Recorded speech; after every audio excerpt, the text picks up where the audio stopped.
Hi. Following on from our last video where we looked at how to prepare a canvas for painting, this video we're going to look at how we draw up. And for me, that means the grid method. I use a thing called the grid method, and I'll tell you how to use that. There are other methods as well, other ways you can get your image onto the canvas. And I'll talk about those at the end of the video, just to make you aware of what options are open to you and when you might want to use something different. So this canvas has had 3 layers of gesso on it, light sand in between each one, and it's now a lovely smooth surface. I've drawn up a loose grid on this canvas. It's quite difficult to see through the video, so I'll just explain what I've done. I've drawn 4 lines, 1, 2, 3, 4, and that's given me 9 equal sized squares on the canvas. And whatever we use as our reference image needs to have the same grid. And also it needs to be the same aspect ratio. So this is a square. So our image that we're going to use to draw from also needs to be a square with the same 9 equal squares on it that we've created with our grid. Just as a point of illustration, I use what is a bit of an old-fashioned method now, I suppose. And I've made a chunky grid on here. This is in PowerPoint, and I've just cobbled together a grid that I've made up, put it on top of the image, and there you go. It's a bit chunkier than I would normally use. It's just so you can see it on the screen. But there you are, that's the grid. So I would then look at each of these squares, look at where the lines are going, and I would draw them in on my canvas. And that helps me make sure that what I'm drawing is accurate and representative of the original image. Because it's a loose grid, it might not be, well, it's not going to be accurate to the millimetre, but the overall sort of proportions are going to be right. They're going to look good. I can use a loose grid with florals because they are actually quite forgiving. But if I was going to do a portrait, not that I do portraits generally, I've done the odd one or two, but they're not really for me. But if you're doing something like that requires a really good level of accuracy, you can't afford to be out with, say, eyes, nose, ears, whatever. So, whereas with a floral, if I'm out with a petal, it probably isn't going to notice when I finish the painting. And certainly if they don't have the original image to compare it to, no one's going to be able to say, oh, that's not quite right. It will still look lovely, hopefully. So, florals are quite unforgiving, and I can use a loose grid.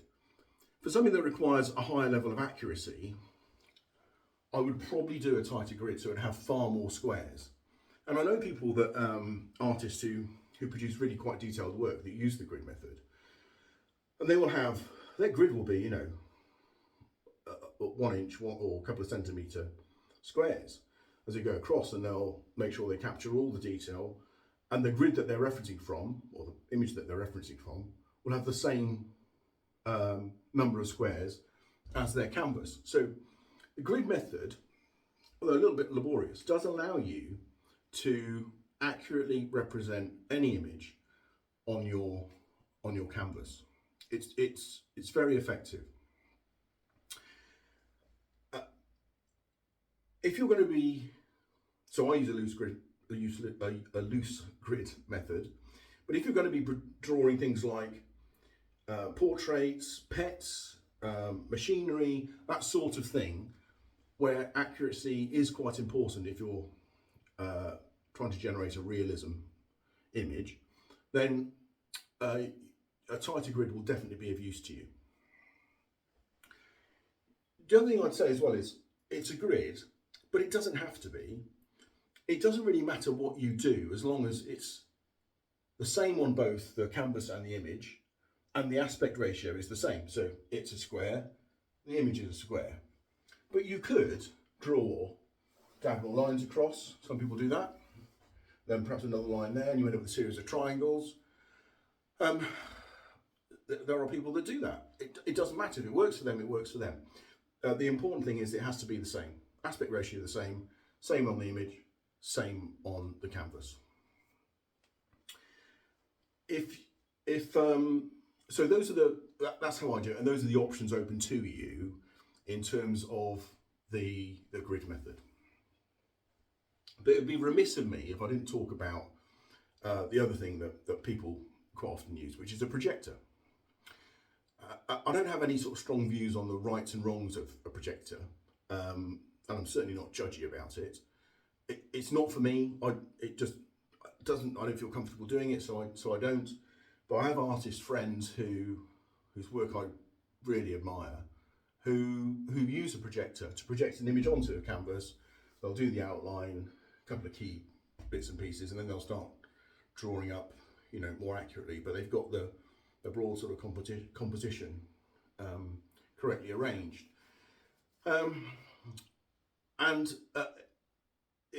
This isn't a modern thing in many ways. I think people think about it as a sort of get out for the modern artist. It really isn't. So if you want to use a projector, you use a projector. It's just, you've just got to find you've got to find your own way through this particular sort of challenge in terms of accurately representing your image on a canvas. And by the way, people like Caravaggio it's highly likely that they use things like mirrors and lenses and stuff to produce their images.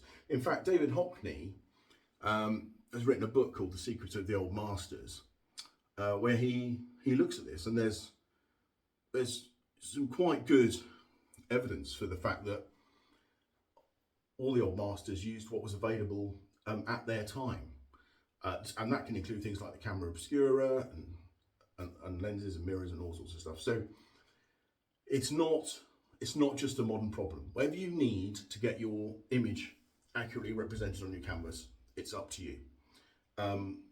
You know where I'm at, how I do it, but there are a variety of things open to you. So really up to you. Have a think about it. The most important thing is that you've got an image you can then work with.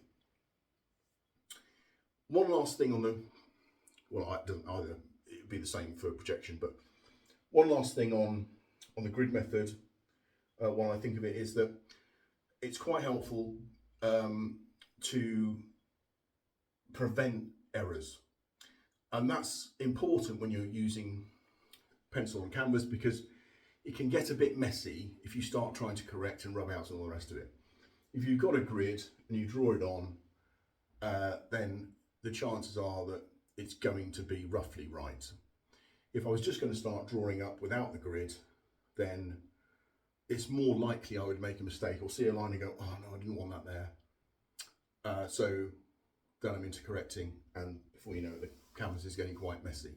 So it helps reduce that. You know, what I'm looking for is a clean image at the end of this process that I can then start using to, well, we're not quite at the throwing paint at the canvas stage yet, but there's another stage to go, but we're getting there. And obviously we want the image to be as good as possible when we reach that stage and we actually start putting oil paint on the canvas. So I hope that stuff helps you. If you've got any questions or you're not sure about anything, then please get in touch. If you disagree with me, please get in touch. It'd be always good to hear a contra view. So let me know. I hope that was of use, and I look forward to seeing you in the next video. Thanks very much. Bye.